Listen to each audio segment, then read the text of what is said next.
Muy buenas noches. Tengo el placer de presentarles a Antonio César Morón, compañero de la Universidad de Granada, buen amigo, al que conozco profundamente en realidad, si me permite César decir, porque tenemos lazos estrechos trabajando el teatro desde la universidad y para la universidad. Él es doctor en teoría de la literatura y literatura comparada por la Universidad de Granada y, como he dicho antes, pues profesor también en la misma, profesor titular. Y una faceta que yo destacaría mucho, además de él, es que es dramaturgo y es también teórico del teatro.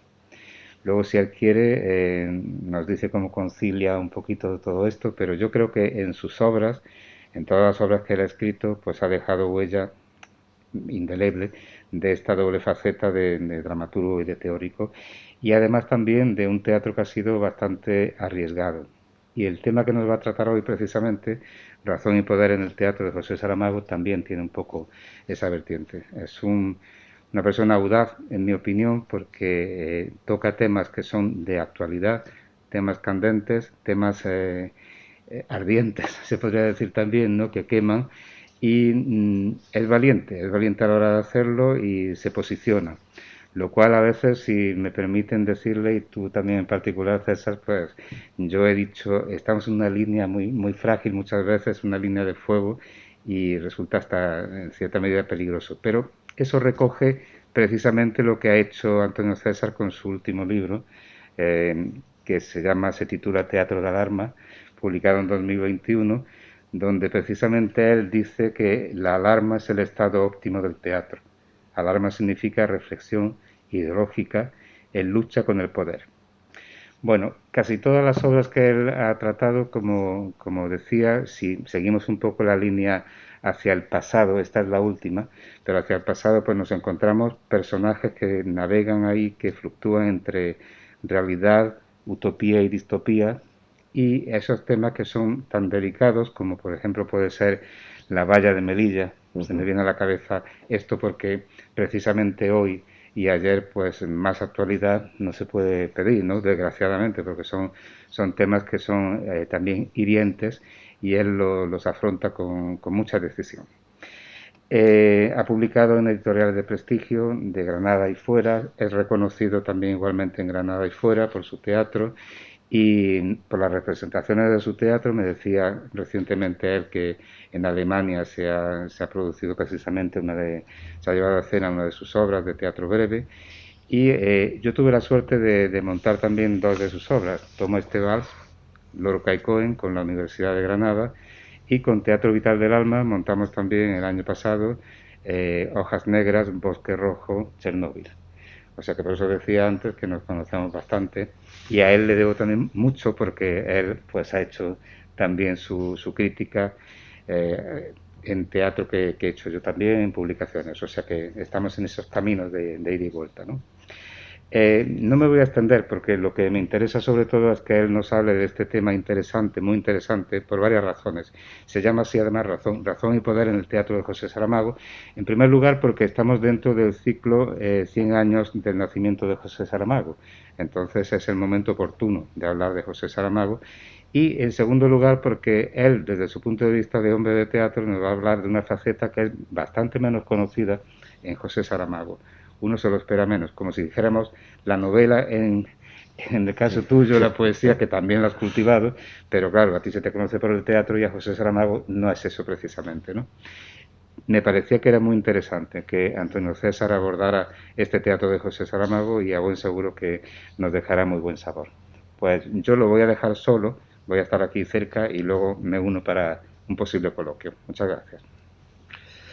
Muy bien. Bueno, pues muchísimas gracias, eh, Rafael. Me voy a quitar con vuestro permiso este artilugio. Muchísimas gracias, Rafael, por esta cálida presentación. Y por supuesto todo ese agradecimiento y esa idea de colaboración es algo de ida y vuelta, es decir, que es verdad que Rafael y yo pues conectamos mucho, conectamos bien, hablando de teatro, y por eso yo he tenido la fortuna de que él se haya fijado en dos de mis últimas obras para llevarlas a escena, ¿no? Es decir, gente como Rafael es la que mantiene vivo el teatro en la universidad, evidentemente. Por supuesto, también quiero recordar, ¿no?, a alguien que también mantuvo vivo el teatro en esta universidad, como fue el profesor José Heredia Maya, con tantísimas puestas en escena tan innovadoras en aquellos años 70, 80, en los que hizo puso al teatro andaluz en un punto altísimo, que es donde está ahora, ¿no? Es decir, que hay gran herencia, ¿no?, en el teatro andaluz de todo lo que hizo también el profesor José Heredia Maya.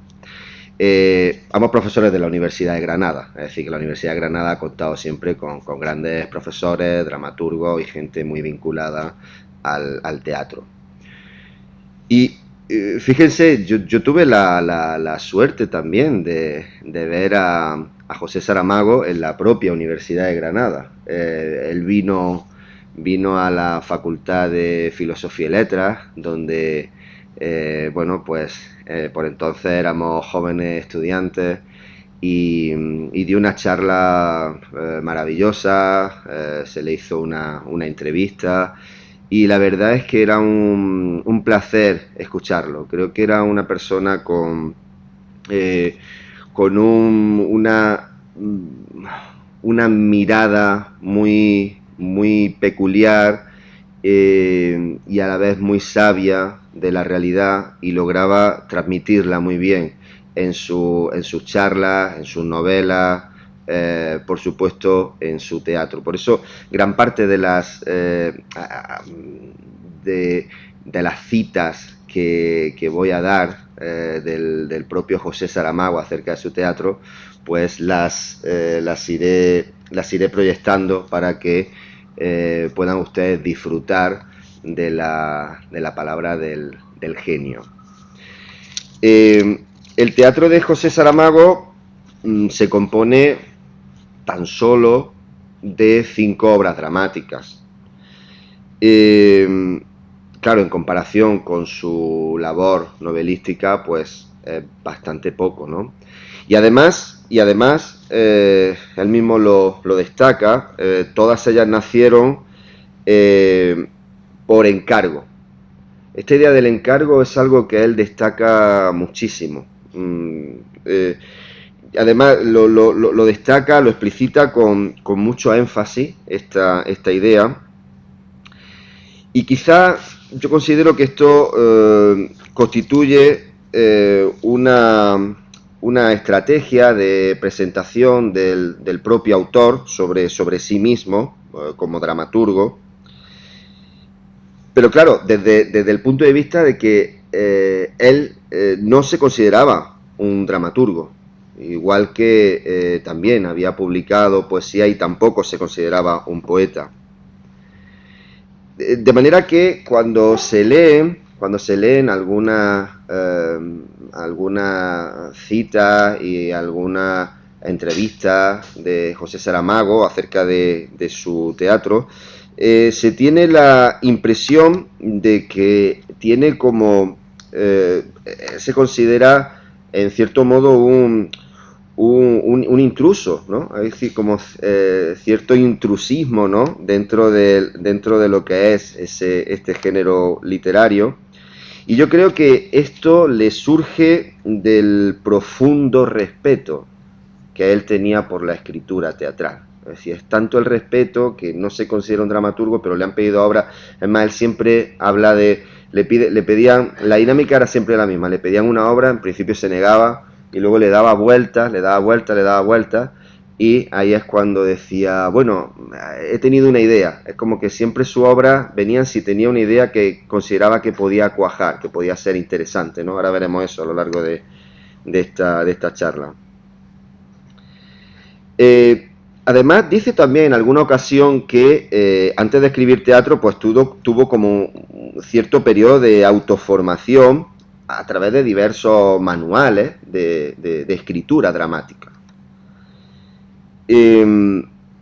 A mí lo que me parece más interesante es cómo hablar de todo esto sin complejos, ¿no? Esta era la personalidad de José Saramago, una persona completamente humilde y capaz de decir, de asumir, ¿no? Que, bueno, que estaba en el teatro por encargo, que había tenido que visitar ciertos manuales, que su teatro nace más que nada de la experiencia como espectador, eso también lo destaca, porque muchas veces te encuentras con autores, ¿no? que es todo lo contrario, ¿no? Que parece que ya han sido tocados por los dioses, ¿no? Y me interesa estos grandes genios como José Saramago, esa humildad que tiene, ¿no? Y ese reparo y ese tacto con el que se enfrentan a la realidad literaria.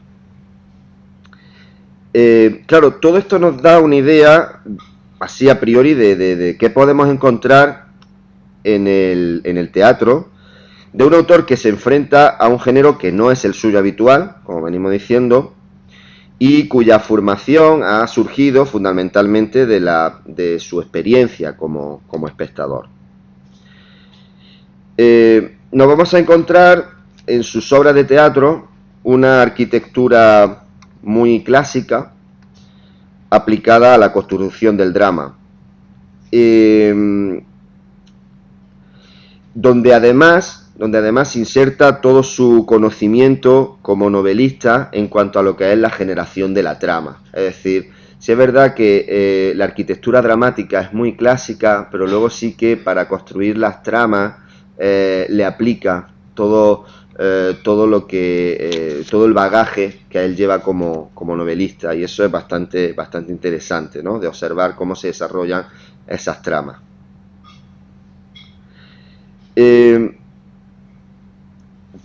Pero además de todos estos aspectos más técnicos, clásicos que estamos destacando, también podemos observar una particular manera de plantear debates ideológicos a medio camino entre la trascendencia discursiva y la reducción al absurdo.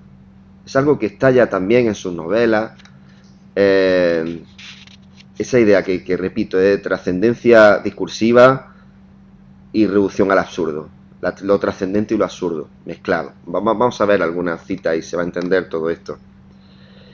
Que, claro, eso puede apreciarse como una de las señas de identidad de Saramago y que desarrolla, como digo, también en su novela. Su producción dramática, como he dicho al principio, no es extensa, pero sí que le acompañó durante toda su vida. Y esto se va a poder observar pues por los años de escritura y de montaje que vamos a ir señalando. Y es que esa escritura dramática corre de forma paralela, aunque por supuesto en una cantidad menor de textos y por supuesto en una cantidad menor de fama, en cuanto a su producción novelística. Eso sí, podemos decir que José Saramago es el mismo escritor cuando se enfrenta a la narrativa que cuando se enfrenta al género dramático. Sí, es muy fácil reconocer al José Saramago novelista y al José Saramago autor dramático. No hay una gran diferencia entre ambos. Su primera pieza teatral la escribe en el año 1978. Todavía no era, y además él lo dice, ¿no? Era todavía alguien que no era conocido tampoco por su novela. Y surge del encargo, todas sus piezas surgen de un encargo, como hemos dicho al principio, ¿no? Surge del encargo de una directora de teatro portuguesa llamada Luisa María Martins, que le sugiere la idea de escribir y le plantea a ella, y él lo trae así en sus palabras, ¿no? Al menos él así lo recuerda.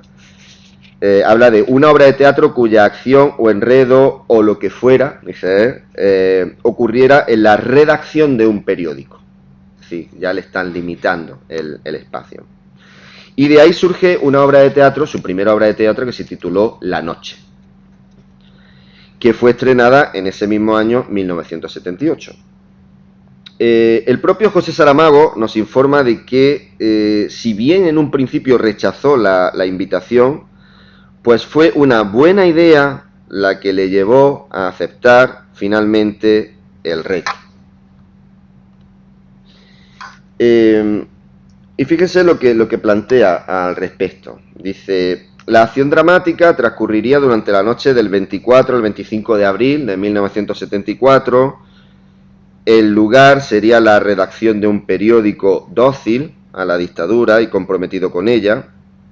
Mi experiencia periodística nacía, no obstante, de raíces muy diferentes. Los 2 años, 72 y 73, que trabajé como editorialista en el Diario de Lisboa, un vespertino de características democráticas, liberales, en el sentido positivo que el término tenía entonces, y los 8 meses, de abril a noviembre del 75, en los que ejercí las funciones de director adjunto en el Diario de Noticias, periódico desde siempre conservador, más o menos oficializado siempre, pero que durante aquel breve periodo estuvo abiertamente al lado de la revolución, al lado del pueblo trabajador. De esta amplia y enjundiosa cita interesa subrayar pues 2 aspectos que definen el resultado dramatúrgico final de la obra. El primero de ellos gira en torno al poder en cuanto a la situación dramática elegida para llevar a cabo la acción, es decir, un periódico dócil a la dictadura. Y la segunda de ellas obedece a la razón en cuanto al background que dirigirá su escritura, ¿no? Él habla de su experiencia, mi experiencia, habla de mi experiencia, como algo que va a dirigir mi escritura. Claro, la experiencia da una sensación de autoridad sobre algo que estoy diciendo, ¿no? Porque lo he vivido, lo he vivido. Y esto nos da como resultado una obra de aspecto realista, cuya ficción se construye desde la memoria experiencial del propio autor y que responde a 3 dinámicas de poder diferentes. La primera de ellas estaría relacionado con el poder laboral, con tintes psicológicos, en cuanto a la relación jerarquizada que se genera entre los distintos personajes dentro de la redacción, desde el director al redactor jefe hasta una becaria. Y dentro de esta relación encontraremos diferentes caracteres en relación a la aceptación o no de ese poder. Así, el redactor jefe, un tal Valladares, pues será un auténtico pelota, podemos decir, palabra así más gruesa, un auténtico pelota del director. El director, que se llama Máximo Redondo. Pero también encontraremos a un tal Manuel Torres, que es un redactor de provincia, quien junto a Claudia, que es el personaje de la becaria, pues protagonizará una oposición férrea a las estrategias de sumisión que se intentan mantener desde la directiva. Y en medio de ellos nos encontramos con un grupo de personajes. Estos son los grupos interesantes por lo que va a venir después, ¿no? En obras posteriores. Simplemente digo para que se quede esa idea de los grupos y cómo se van a resolver posteriormente. Entonces, como decimos, en medio de ellos nos encontramos con un grupo de personajes, todos ellos redactores también del periódico, que a modo de coro analizan cada uno de los momentos concretos del enfrentamiento entre los personajes y tomarán partido en torno al mismo. Es decir, tenemos distintos posicionamientos y una especie de coro que va tomando distintas posiciones en torno a esos posicionamientos de los personajes que tienen más poder. La segunda dinámica que podemos observar está relacionada con el poder político, podríamos decir. El periódico, como bien comenta el propio Saramago en su cita, pues está completamente subyugado a un alto mando del ejército que dirige y censura desde la sombra la redacción de cualquier noticia.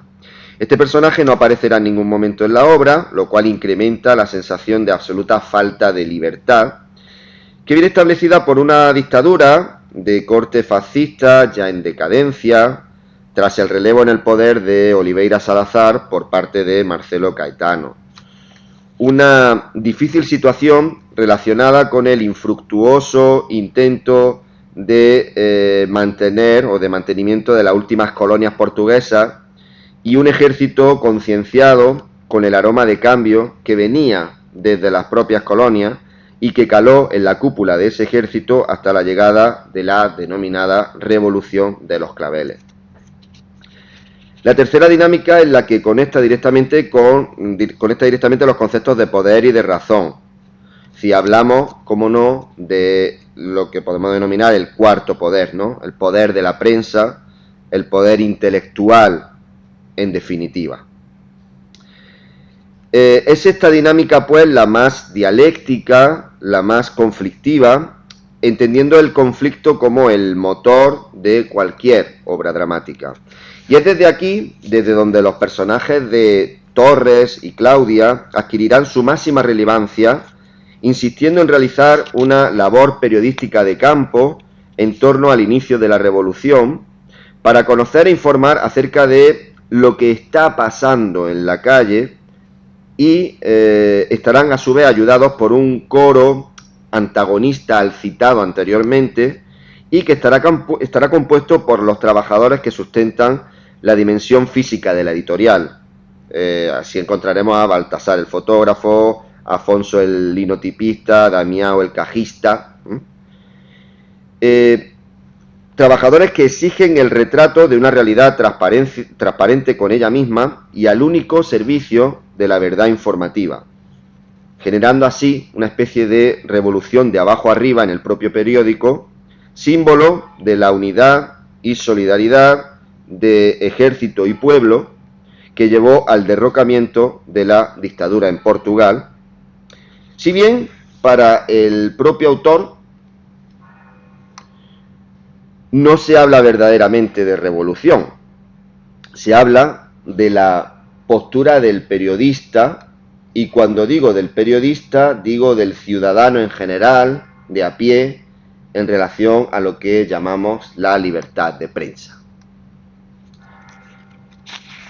El segundo encargo teatral le viene de la mano de la misma directora portuguesa, Luisa María Martins, y está relacionado con la conmemoración en el año 1982, del centenario de la muerte de Luis Vaz de Camões.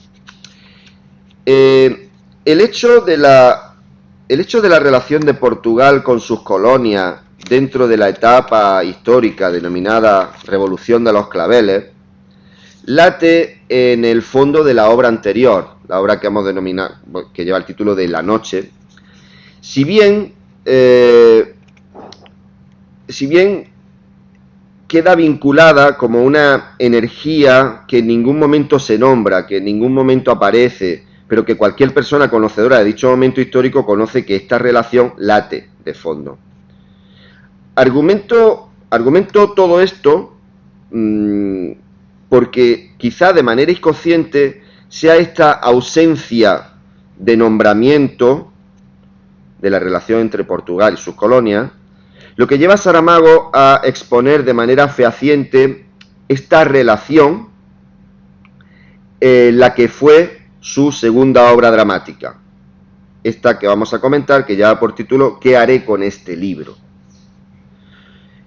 Es una obra de carácter histórico, cuya acción, como aquí pueden observar, tiene lugar en Almeirim y Lisboa entre abril de 1570 y marzo de 1572, o con mayor o menor rigor cronológico, pero mayor exactitud factual, entre la llegada de Luis de Camões a Lisboa, proveniente de la India y de Mozambique, y la impresión de la primera edición de Los Lusíadas. La procedencia de las colonias será fundamental en cuanto a la configuración psicológica del personaje de Camões. A lo largo de todo el texto se deja claro que uno fue el Camões soldado que se fue y otro el que volvió, desengañado del poder, pero habiendo construido un canto épico acerca de las gestas de su pueblo. Y este desengaño que trae como síntoma colonial será el que determine sus acciones de carácter orgulloso y dignificante para con él mismo. Por ejemplo, no aceptará el amparo de ninguna persona vinculada al poder de la corte, ni siquiera de su antigua amada, doña Francisca de Castilla. Y será también este orgullo el que le lleve a casi perder la posibilidad de edición de su libro, al no querer realizar dedicatorias a ningún mecenas y dejando sometida su publicación a la decisión final del impresor, Antonio González, quien tendrá que debatirse entre la encrucijada de editar la que considera una obra maestra a un riesgo de perder dinero, mucho dinero, en caso de que la publicación fracase. Saramago revisa las dinámicas de poder acerca de la construcción de la nación portuguesa en torno a un aspecto fundamental: su imagen literaria a través de la figura de su más insigne escritor. Se genera así un juego de espejos muy fructífero que hay que contemplar desde dos niveles de vinculación histórica. Y es que el argumento de la obra, si bien está enfocado hacia la construcción de Camões de una imagen literaria de la esencia lusa nacional, no es menos cierto que Saramago la desmitifica, o siguiendo algunas licencias terminológicas anteriores, la acerca a la calle, presentándonos a un Luis Vaz de Camões maltratado por el rey Sebastião y por los jerarcas inquisitoriales, censurado en parte, empobrecido y luchando por sacar a la luz el que siglos más tarde será considerado como obra maestra de la literatura portuguesa. En definitiva, de lo que nos habla es de cómo el poder ataca la imagen cultural con la que más tarde se legitimará a sí mismo. Recordamos cuando hablábamos de los pensamientos trascendentes reducidos al absurdo, Estas son las dinámicas, las dialécticas que encuentra Saramago en su forma de escritura, no solo en el teatro, sino también en su novelística. Claro, es casi una contradicción in terminis que desde el punto de vista de la construcción dramática pues resulta muy enjundiosa. Y en parte porque se pueden detectar en esta contradicción dos elementos que Saramago hará aflorar y de manera muy fehaciente en su siguiente obra, ¿no? Son los elementos de la ironía y el absurdo. En el texto del programa de mano del estreno de su tercera obra, La segunda vida de San Francisco de Asís, nos relata la historia del origen de la decisión de escribir este texto.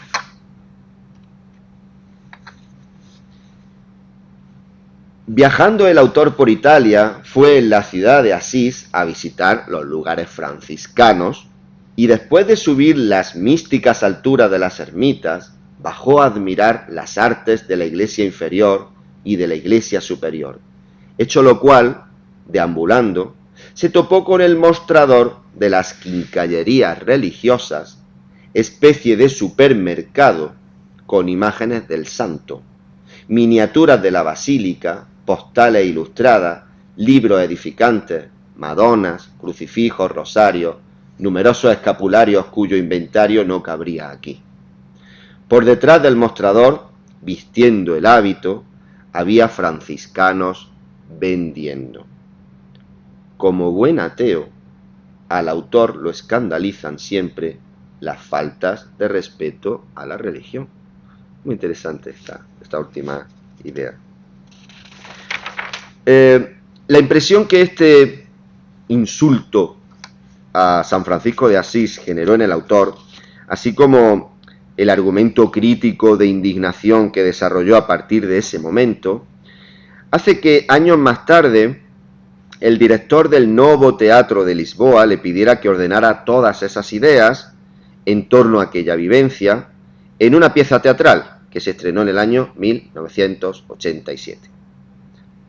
La segunda vida de San Francisco de Asís es quizás su obra, desde mi punto de vista, más perfecta. Aquella que ficcionaliza una hipótesis generada a partir del anacronismo histórico, en la que la orden franciscana, convertida ahora en una empresa que gestiona una riqueza enorme proveniente de suculentos negocios relacionados con la venta de ideología religiosa, recibe la llegada de un Francisco de Asís al que habían dado por muerto hace muchos años. Se produce un conflicto de intereses entre los directivos de la empresa, el presidente de la compañía, Elías, y el director general, Pedro, que es el propio padre de Francisco. Entonces, un conflicto de intereses entre estos directivos y el fundador y propietario moral de la misma, Francisco de Asís. En este último personaje pues chocan dos perspectivas del mundo: el capitalismo actual frente al idealismo de solidaridad humana que tiene el santo. Bueno, capitalismo frente al idealismo solidario, podríamos decir. Y entre tanto existe también un grupo coral. Esta idea de los coros es interesante, cómo van poco a poco apareciendo. Un grupo coral integrado por los distintos miembros del consejo de dirección de la empresa, que se debaten entre el extremo de volver a los planteamientos iniciales de pobreza de la orden franciscana y la continuidad de las circunstancias de riqueza generada por la empresa a la que ha dado lugar dicha orden. Estamos ante una dinámica de construcción literaria a medio camino entre la hilaridad quijotesco-cervantina y la exposición pedagógica brechtiana de obras como, por ejemplo, Santa Juana de los Mataderos, ¿no? Ambos ideales, el de pobreza y el de riqueza, se erigen como ideologías desde las que plantear las diferentes circunstancias que llevan a los personajes a tomar partido a lo largo de la obra por una u otra dinámica. En un mundo en el que la defensa racional de cada una de las posturas conlleva elementos de argumentación que desembocan en lo absurdo, como se puede observar en uno de los diálogos más enriquecedores del texto entre el presidente de la empresa y el santo.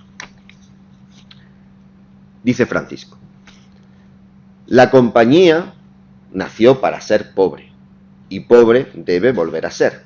No tengo otra aspiración. Responde Elías: la compañía dispone de bienes, recibe legados, administra y hace rendir el dinero, invierte en sectores productivos. En esas condiciones, ¿crees que es posible empobrecer por capricho o voluntad? ¿No sabes que la riqueza tiene su propia lógica? Si es que no existe una especie de fatalidad o necesidad orgánica que la hace crecer. Francisco: distribuiremos todas las riquezas de la compañía. ¿Entre quiénes? ¿Entre los pobres? ¿Entre quién más podría ser? Si entregamos todo cuanto tenemos, seríamos más pobres que los propios pobres. Y responde Francisco: fui yo quien fundó la compañía, tengo autoridad sobre ella. Y ahora viene la idea interesante.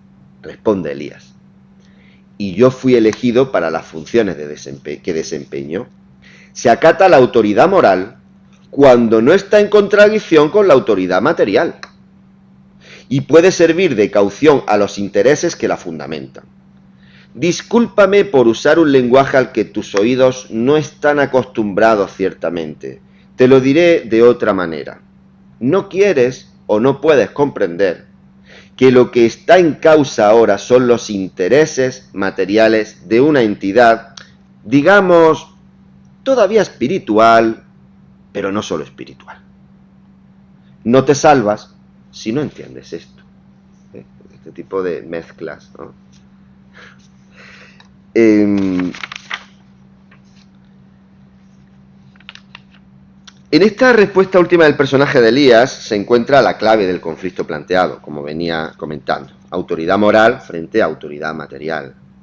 Y la herramienta que el propio Elías sostiene y que hace que Francisco no pueda ganar ese enfrentamiento: la introducción de un lenguaje fabricado por el capitalismo que introduce a su vez conceptos con los que nombrar el mundo, al mismo tiempo que los intereses y experiencias de mundo que deben ser analizados, asumidos y deseados. Quiere esto decir que hacer que Francisco hable de compañía en lugar de hablar de orden le otorga a Elías una superioridad definitiva en su discurso.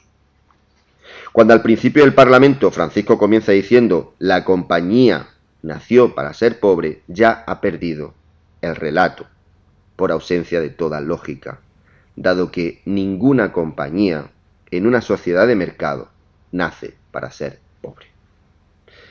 Eso, como venimos comentando, quedaría relegado al término de orden religiosa. El cuarto de sus encargos no viene ya de una persona concreta, sino de una entidad, ¿no? Ya ha ido creciendo la fama. Claro, tienen ustedes que tener en cuenta que poco a poco va creciendo su fama hasta obtener el premio Nobel, es decir, pero poco a poco se va haciendo más famoso, entonces ya le van haciendo encargos, ya no es una directora de un grupo más o menos pequeño, luego es un teatro nacional y ahora es algo más, ¿no? Ya no es una persona concreta, sino una entidad, hecho por el cual el propio Saramago lo denomina como encargo social. Y dice al respecto, dice, la sociedad pide al escritor o al pintor o al músico o a quien sea, hazme esto, y el músico, el pintor o escritor decide, ¿lo hago o no lo hago? ¿Qué es lo que me ha pedido esta entidad? Esta entidad es la ciudad alemana de Münster.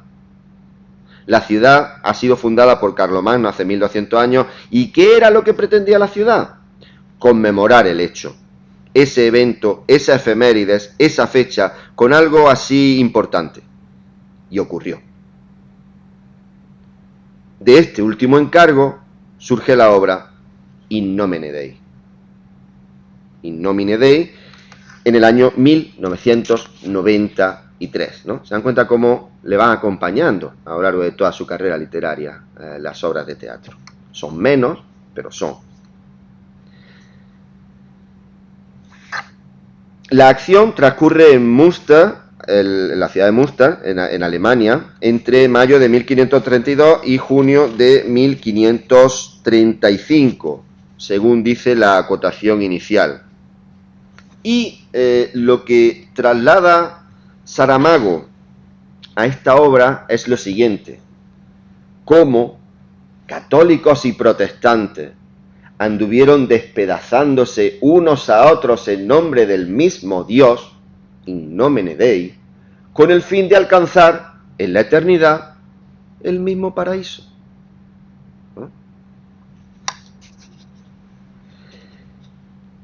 Con este punto de partida, en torno a un conflicto que en principio viene planteado como algo que pudiera parecer absurdo, se cuenta la tragedia del asedio que el obispo católico de dicha ciudad realizó contra los que fueran sus propios vecinos protestantes.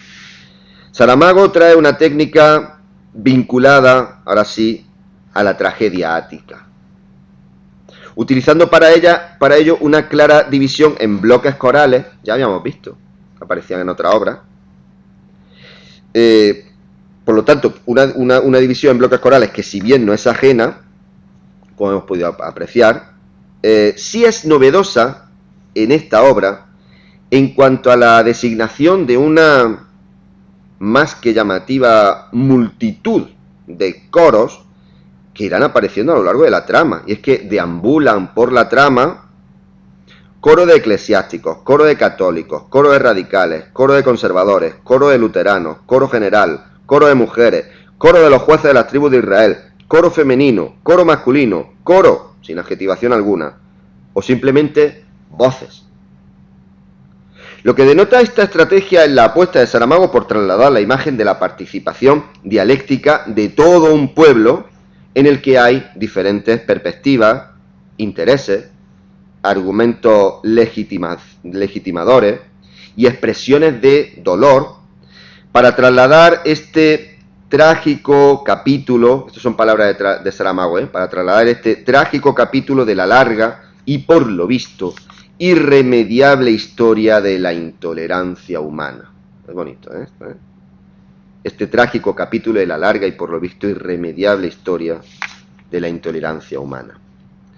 Pero es que incluso dentro de las que en principio serían personas de una misma facción, pues se trasladan diferencias en torno a la ideología que esa facción o esas personas deben seguir, Y esas diferencias se traducen en bloques de poder de carácter, y aquí introduce algo ya de corte muy moderno, ¿no?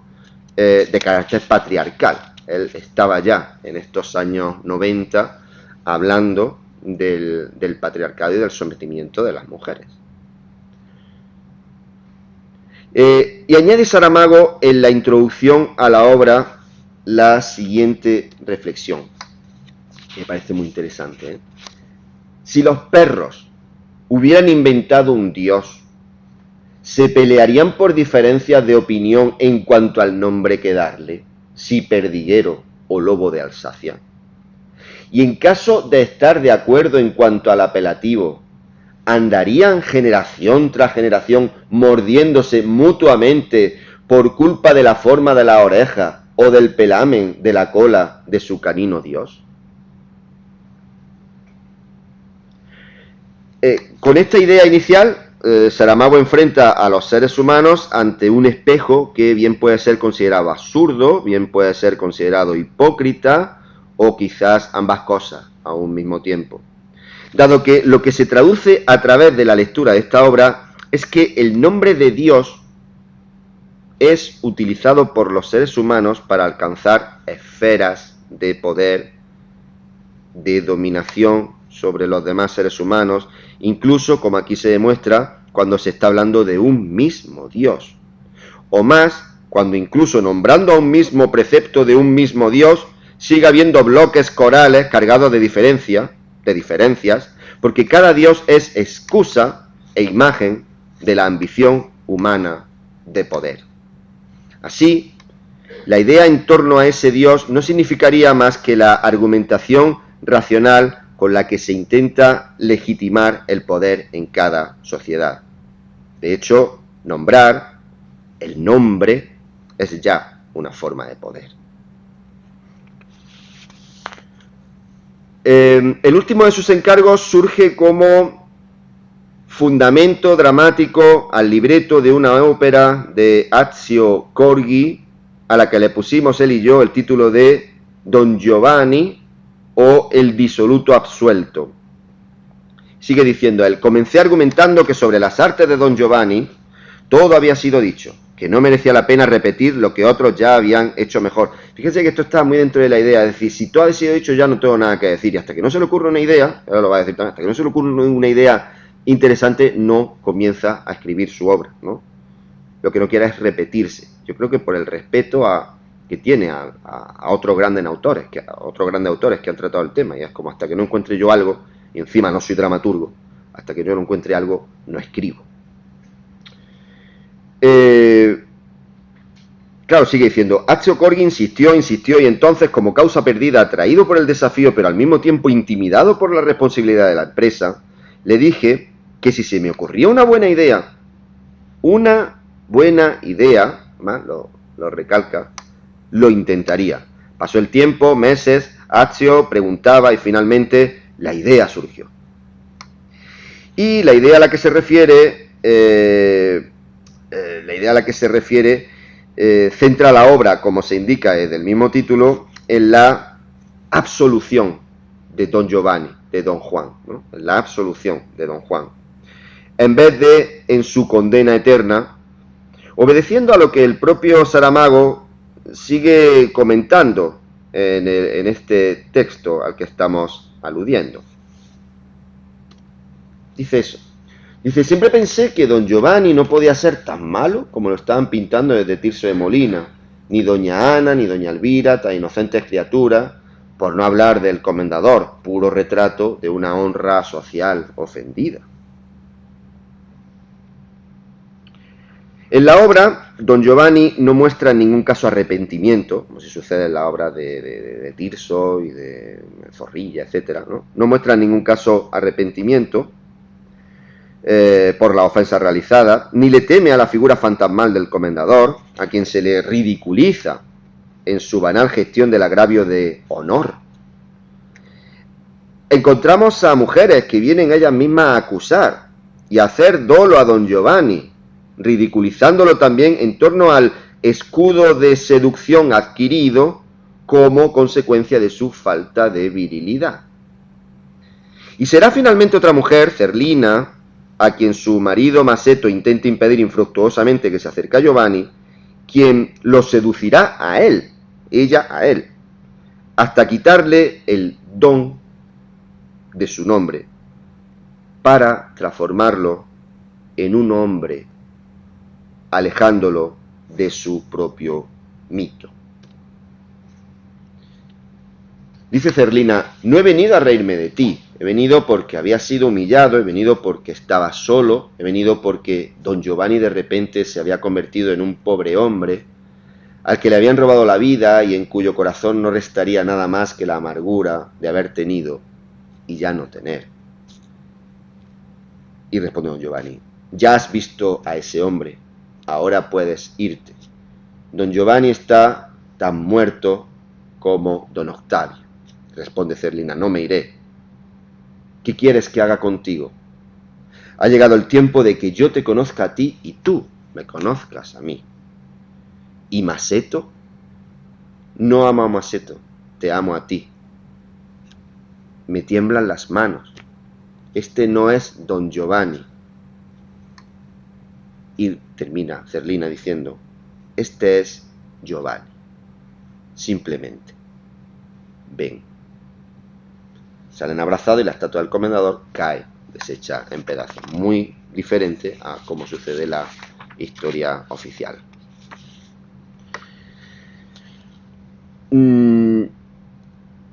Con oficial quiero decir la historia más canónica contada. La pérdida del escudo que la sociedad impone a través del nombre, el don, es el comienzo de una vida nueva para Giovanni, la vida del hombre, del ser humano, frente al mito.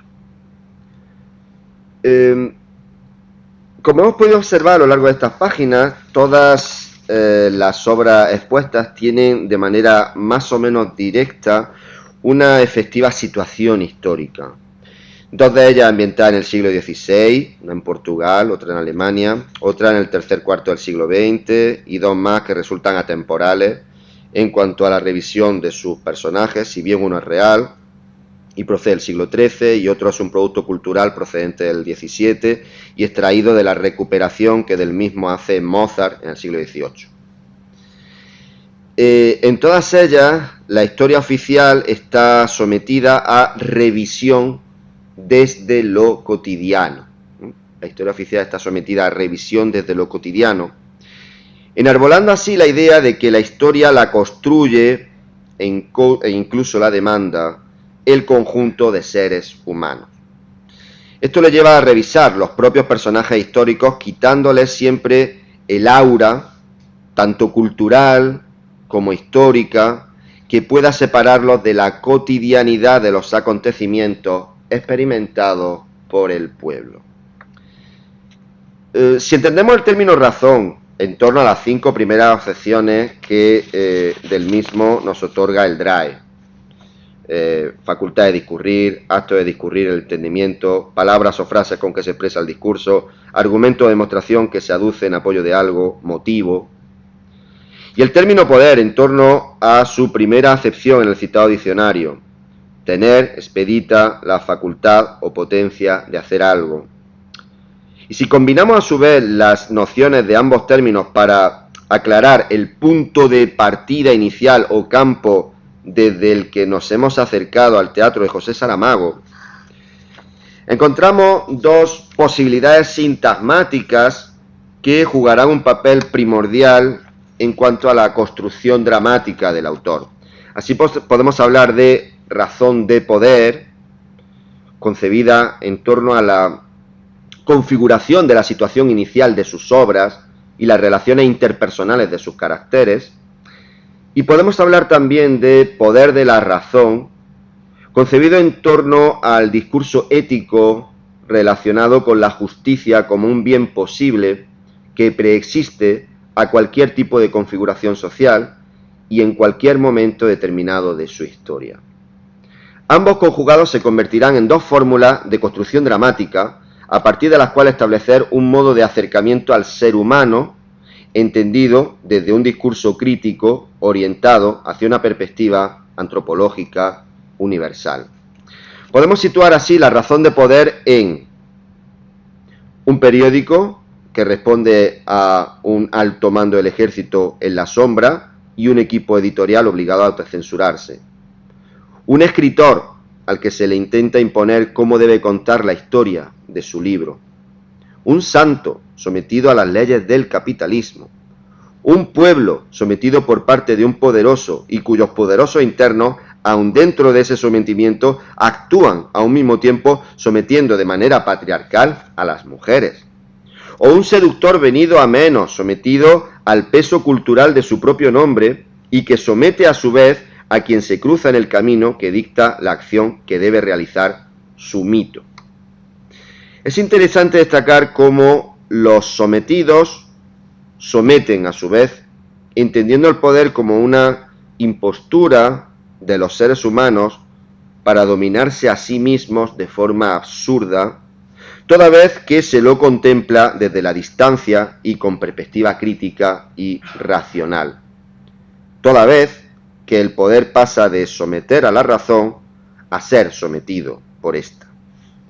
Para resituarnos a modo de balanza histórica en el poder de la razón que detectamos en el libre ejercicio del periodismo como forma transparente y objetiva de información acerca de lo que sucede, un escritor que se refugia en el sabio criterio del editor para publicar una obra universal, un santo que confía en su propia acción ejemplar para desarmar la lógica de las leyes del capitalismo, y unas mujeres que se enfrentan dialécticamente al dictado del poder de los hombres, y por último, una mujer que desarma y libera de su propia agonía de seducción al seductor, con un discurso de amor y compañerismo. Razón y poder, como articulación dialéctica de conceptos, le sirven a Saramago como engranaje para el motor de explosión teatral que da lugar al conflicto dramático y al desarrollo de la acción. Pero es a un mismo tiempo la articulación dialéctica que genera este choque de conceptos el método de conocimiento social y del ser humano. El único método que, en definitiva, permite establecer un distanciamiento de la realidad más inmediata para conocer precisamente esa realidad más inmediata a uno mismo, que por ambientar día a día nuestra propia experiencia puede llegar a pasar desapercibida. Muchas gracias.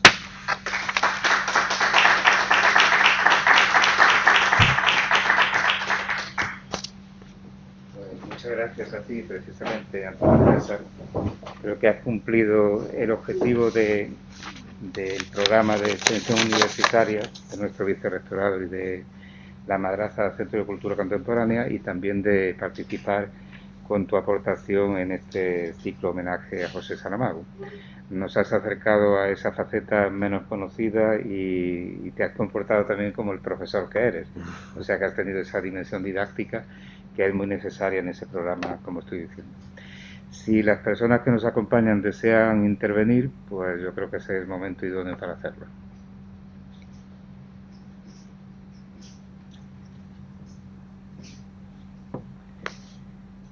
Y si no, pues rompo yo un poco ese primer silencio, ¿no? Estaba reflexionando al hilo de todo lo que has comentado sobre lo que es hacer, en este caso, teatro por encargo. Puede ser cualquier cosa por encargo, ¿no? Y me estaba yo diciendo qué difícil es hacer teatro por encargo o hacer algo por encargo si no se lleva al terreno de uno. Entonces tú has comentado que José Saramago no dejó de ser novelista, ensayista también en su teatro, ¿no? Es esto absolutamente cierto, ¿no? Porque quizás sea la única forma de poder hacer algo por encargo. Sí, no, además él tiene, hay eh, una charla que se transcribió y se publicó, una charla que él dio en la Universidad Complutense de Madrid, ¿no? Donde él hablaba precisamente de toda... se titulaba algo así como El teatro de Saramago por él mismo. La charla, el título no lo puso él, sino la profesora que lo acompañaba y que recogió sus palabras y luego lo publicó, ¿no? Entonces por eso tiene ese carácter que a veces han podido apreciar en las citas, un carácter así como muy coloquial, ¿no? Porque venía de una charla, está así publicada, ¿no? Y ahí él reflexionaba acerca de esta idea del teatro por encargo, y esto le llevaba a reflexionar acerca de la libertad, porque decía, ¿tengo yo libertad cuando estoy haciendo algo por encargo? Esto es interesante, tengo yo libertad. Y luego decía, bueno, pero realmente tenemos libertad cuando escribimos algo. Entonces ya empezaba como a hablar de la idea de libertad en la sociedad actual. Y no da una respuesta clara, pero yo entiendo que lo que él quiere decir es, mire usted, aunque a mí me han encargado esto, yo me he desarrollado aquí como escritor, porque esta charla él la dio ya en los años 90, no sé si era el 96 cuando dio esta charla. Él había ya escrito bastantes obras, casi todas sus obras, excepto la última, ¿no? Ya estaban escritas. Y yo creo que él poco a poco se fue encontrándose también como escritor. Es decir, claro, Saramago va encontrándose como escritor en sus novelas, pero también lo hizo en su teatro. Y una idea importante para mí de todo lo que he venido diciendo es que él fue el mismo escritor en sus novelas que en su teatro, y el teatro le acompañó toda la vida. Y se ve cómo él va ganando confianza, autoconfianza, ¿no? En el teatro, cuando ya empieza a manejar coros, porque él siempre tiene una dimensión muy coral, pero nunca pone coro de, pero se ve claramente que él necesita esa dialéctica coral para contar la historia. Pero ya cuando llega la obra In Nomine Dei, ahí sí, y no aparece un coro ni dos, aparecen como todos los que he dicho, como 10 coros diferentes, ¿no? Entonces, bueno, yo creo que él siempre, aun en los encargos, siempre se sintió libre, porque estos encargos yo creo que él se los tomó como desafíos. De hecho, se ve un poquito en sus palabras, dice que le insistían, y él decía que no, pero de repente le venía una buena idea, y decía, ¿por qué no? Y ahí es cuando él decidía hacer la obra, solamente cuando tenía una buena idea, con lo cual la libertad él siempre la tuvo, y yo creo que su teatro, que no tenemos que muchas veces la gente no quiere reconocer si alguien, si se ha hecho, por ejemplo, una obra por encargo, no pasa absolutamente nada por eso, ¿no? Es decir, siempre que, desde mi punto de vista, siempre que no vendas tu propia ética en ese encargo, siempre que no te vendas por unas cuantas monedas de oro, ¿no? Pues, ¿por qué no vas a llevar? El que sea por encargo no quiere decir que sea mejor ni peor. Y yo creo que Saramago nunca se vendió por absolutamente nada. De hecho, él hizo las obras cuando encontró una buena idea, no cuando encontró una remuneración, sino las hacía cuando encontraba una idea. Y en ese sentido, pues que sea encargo o no sea encargo, yo creo que no es tan relevante en ese sentido, ¿no? Para la libertad, quiero decir, la libertad creadora. Es un reto, decía, ¿no? También lo considerado como un reto, pues puede ser también muy interesante. Ahora, yo me hago otra pregunta, y ¿hasta qué punto este teatro, sobre todo cuando hablabas en el caso de In Nomine Dei, con tantísimos coros, tantísimos personajes, supongo que también tantísimos espacios, ¿no? Es representable. Ahí se ve, no, representable claro que es, lo que vale mucho dinero, eso es otra cosa. Claro, ahí se ve que Saramago no era un hombre de teatro. Si hubiera sido un hombre de teatro, tú bien lo sabes, pues hubiera planteado dos personajes para poder mover bien todo el atrezo, o sin atrezo, iluminación, dos personajes, bueno, que te voy a contar a ti, ¿no? Con tu labor como director, es decir, actualmente si ven todo lo que se hace en teatro, pues es precisamente eso, ¿no? Poquitos personajes, y pues porque si no, no hay manera de llevar eso adelante. Lo que pasa es que como él no era un dramaturgo oficial, pudiéramos decir, pues claro, si te pedía esto la ciudad de Munster, pues es que más da, si hay dinero de sobra, o te lo pedía un teatro nacional de Lisboa, pues pues había dinero, si no, no hay problema. Y por eso él se atreve, el de la ciudad de Musta, yo creo que ahí él dice, bueno, pues como esto lo paga la ciudad, voy a sacar lo que me dé la gana y saca como 10 coros, que eso es imposible de gestionar. ¿Tú cómo mueves eso, no?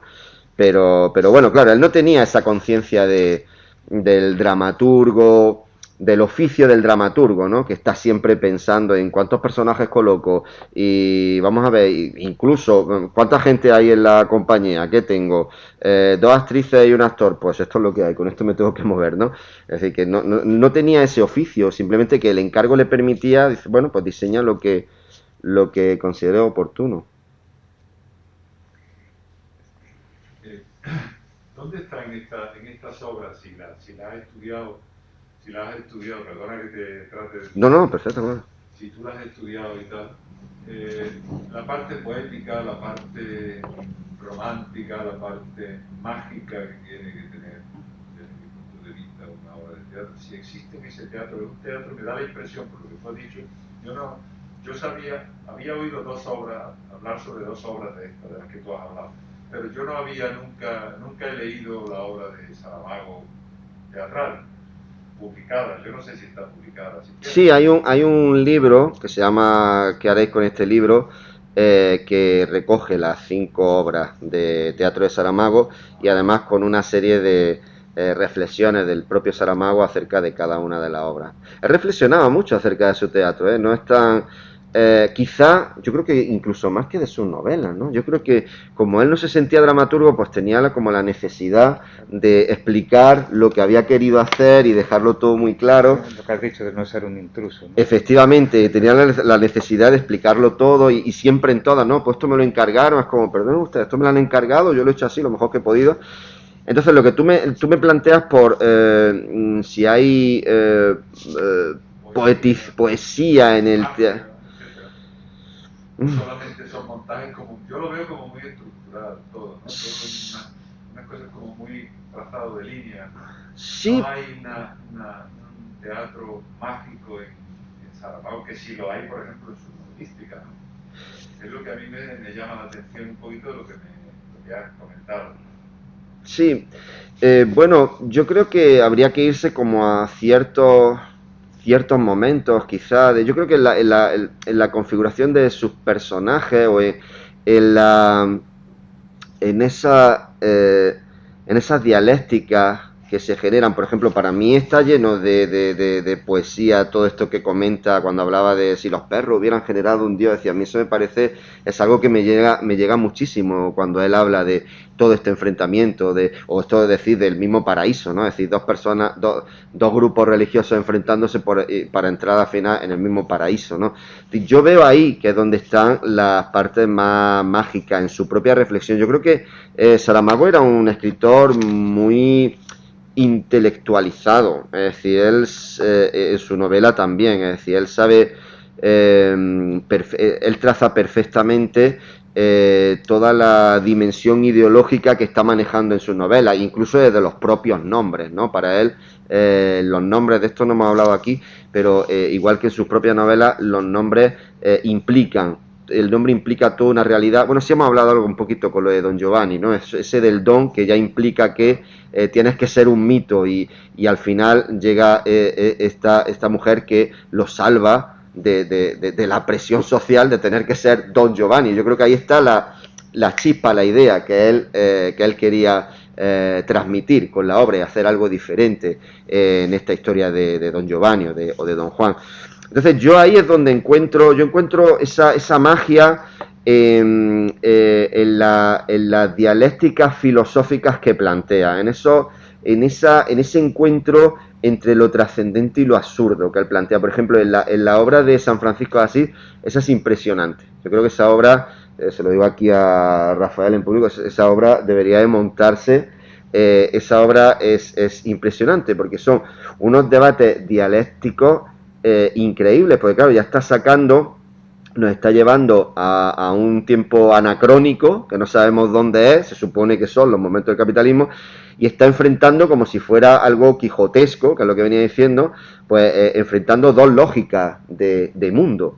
Ahí, en ese tipo de enfrentamientos dialécticos ideológicos, de lógicas diferentes, es donde yo encuentro la verdadera magia, como tú planteabas, la verdadera magia del teatro de Saramago, pero es que esa magia también está en sus novelas, ¿no? Por eso digo que no hay tanta diferencia entre el Saramago novelista y el Saramago dramaturgo.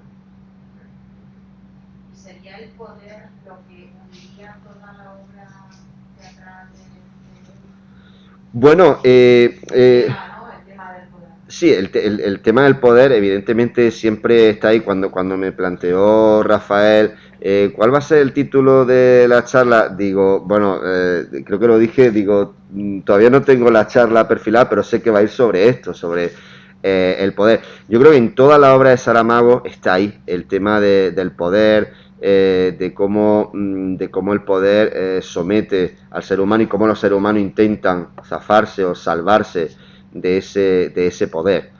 Y de las distintas imágenes que vienen establecidas por el poder a través de distintos discursos. A mí en esta obra, por ejemplo, en la obra de In Nomine Dei es impresionante porque es verdad que parece, en principio pudiera parecer que los católicos están sometiendo a los protestantes, pero es que después los protestantes tienen una cantidad de problemas ellos dentro y llegan a ese sometimiento brutal de las mujeres que están dentro de la ciudad. Es decir, que los sometidos son al mismo tiempo someten a otra gente y especialmente a las mujeres, ¿no? Eso es impresionante, esa obra, es una obra muy, muy compleja.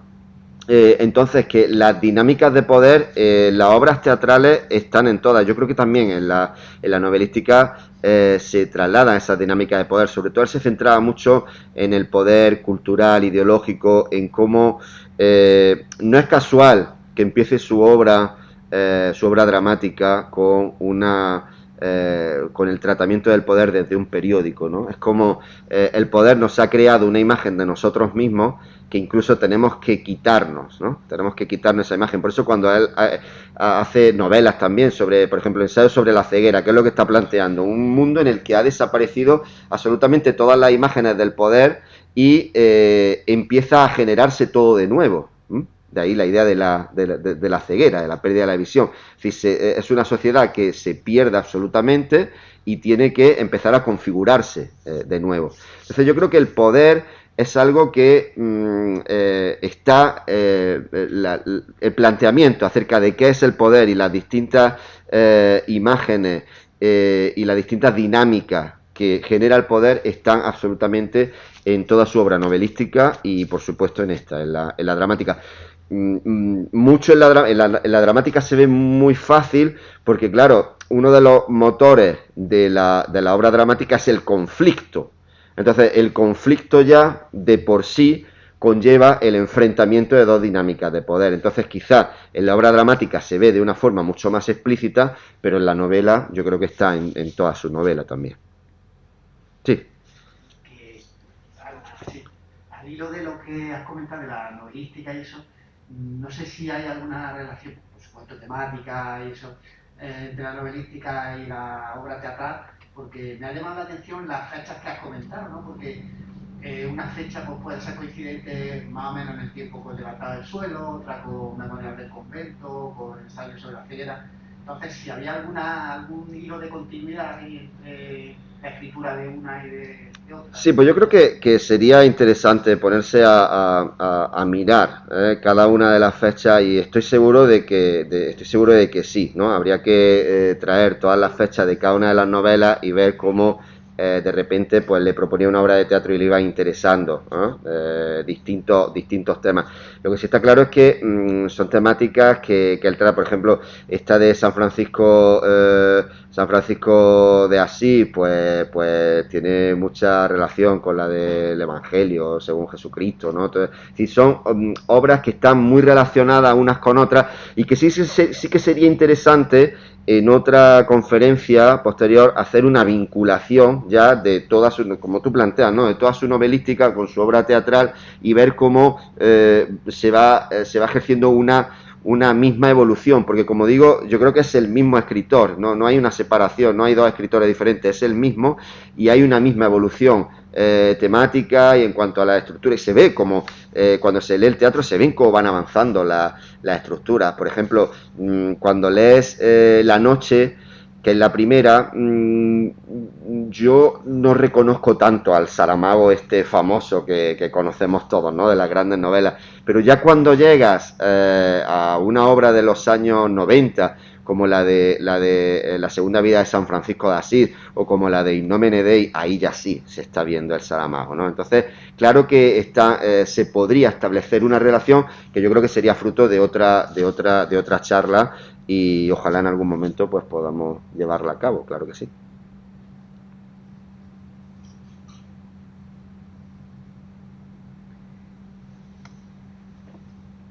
Bueno, pues sí, casi por alusiones, ¿no? Antonio César, quizás nos podamos ver en otro momento para atender a esas preguntas tan interesantes que habéis formulado, ¿no? Y a esas otras líneas de investigación, igual que sería a lo mejor interesante igualmente el proceso creativo de cada una de estas obras, y a mí me interesa también especialmente la recepción.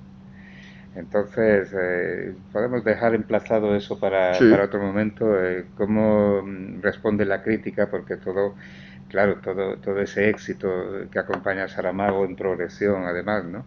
En el teatro se puede ver reflejado también o no, el teatro acompaña a su trayectoria como novelista, como ensayista, pero está en otro plano, en fin, me refiero un poco a eso, ¿no? Y la crítica cómo responde y el público mismo, cómo responde a esas representaciones teatrales. Pero eso lo podemos dejar, si queréis, para otro momento. Pues nada, desde Vicerrectorado de Extensión Universitaria y Patrimonio, la Madraza Centro de Cultura Contemporánea y desde Artes Escénicas, darte las gracias y dar las gracias al a público asistente vosotros.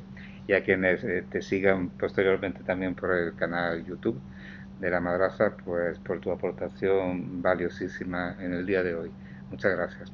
Gracias a ti, gracias.